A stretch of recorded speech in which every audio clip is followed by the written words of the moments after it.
Buenas, estimados alumnos. Presento la primera cápsula que quiero dejarles siempre algún apoyo para temas que quieran reforzar para sus exámenes, sea tanto en la modalidad de cuatrimestre o en la modalidad semestral, ¿verdad? Entonces ahí quedará para los de Economía 1, Economía 2, Economía Política. Cualquier tipo de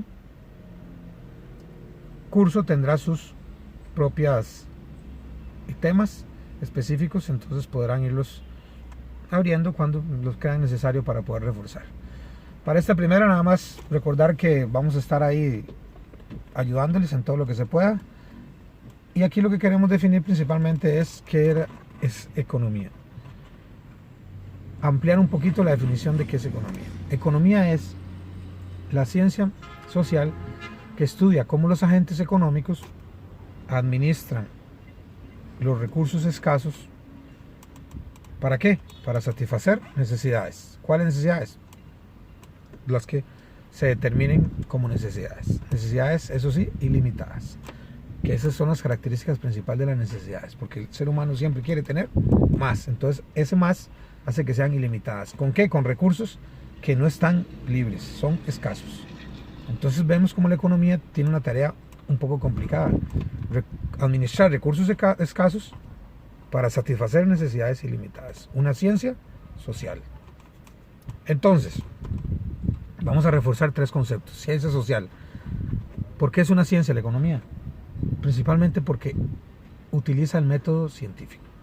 Repasemos en los libros o en el libro de texto qué es el método científico y cuáles son los 5 pasos del método científico. Acordémonos, les voy a adelantar, que es al principio, el primer paso es plantear una hipótesis, algo que va a suceder, algo que creemos que va a pasar. Entonces después vamos al campo, hacemos las pruebas y probamos si la hipótesis es cierta o no es cierta. Entonces nos devolvemos y replanteamos esa hipótesis para poder al final tener en algún momento que sea cierta esa hipótesis. Entonces la hacemos teoría o modelo.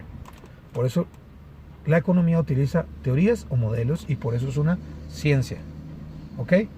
Porque utiliza el método científico. Ciencia social. Ahora me dirán, ¿por qué es social? ¿Qué diferencia hay? Hay bastante diferencia. Recordemos que las ciencias sociales se diferencian de las ciencias exactas. ¿Cuáles son las exactas? Matemática, física, estadística. La economía utiliza mucho esas otras ciencias, pero principalmente estudia al ser humano. Al ser humano, entonces, al estudiar al ser humano, se nos pasó al lado de las ciencias sociales. ¿Cuáles eran ciencias sociales? Psicología, filosofía, que estudian al ser humano y no están dentro de un laboratorio donde podemos hacer pruebas exactas. Entonces, al estudiar al ser humano, pasa a ser una ciencia social o ciencia blanda, como se le llama, pasa a ser compañera de la psicología, de la filosofía, para poder ayudar a estudiar al ser humano en sus comportamientos, pero en la parte económica. ¿Cuál es la parte económica? Compra y bienes y servicios, oferta y demanda, definición de salarios, cómo se comportamos ante un cambio de un precio.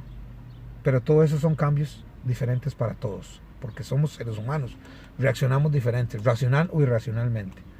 Entonces de ahí que es una ciencia social, no pasa a ser ciencia exacta. Entonces la economía pasa a ser hermanita, se podemos decir, de la ciencia social.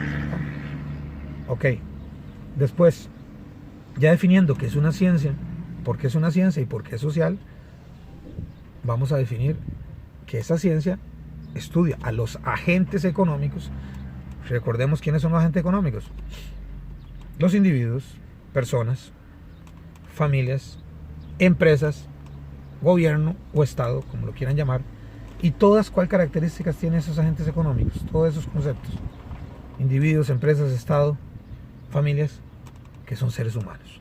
Entonces vemos como la ciencia social estudia a esos agentes económicos, que todos son seres humanos, cómo nos devolvemos, hacemos un concepto que hace que esos agentes económicos administren de la mejor manera los recursos que se cuentan para satisfacer necesidades, amplias necesidades que existen.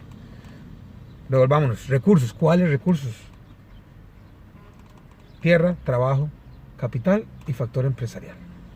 Entendamos tierra como tierra para hacer bienes agrícolas, tierra para vender, tierra para alquilar, etc. Capital, edificios, dinero, que es el que utilizamos para hacer otros bienes y servicios, maquinarias, carreteras, todo lo que nos ayude a realizar otros bienes. Eso es otro recurso que se tiene que administrar, igual que la tierra. Trabajo. Todos tenemos un recurso, el ser humano, que se llama trabajo. Ese recurso hay que administrarlo. Algunos son especialistas en medicina, otros son ingenieros, otros son administradores, otros son obreros de planta, de todas el tipo de trabajo que exista, ¿verdad? Entonces hay que administrar toda esa otra gran palabra que se llama trabajo. Tierra, trabajo, capital. Y factor empresarial se le llama como a las personas que dirigen a esos otros 3 recursos. Podemos llamar gerentes, empresarios, directores. Es como un director de orquesta. Ese es el factor empresarial. Entonces, vamos a administrar esos recursos de la economía. Vean qué difícil, ¿verdad? Ciencia social, estudia al ser humano, los agentes económicos, administran esos recursos para satisfacer necesidades. Y esas necesidades son ilimitadas. Alimento, servicio, educación, vivienda y otros tipos de necesidades que en la pirámide de las necesidades que vemos en clase son ilimitadas. Por el momento nos quedamos por ahí y seguiremos con las cápsulas. Muchas gracias.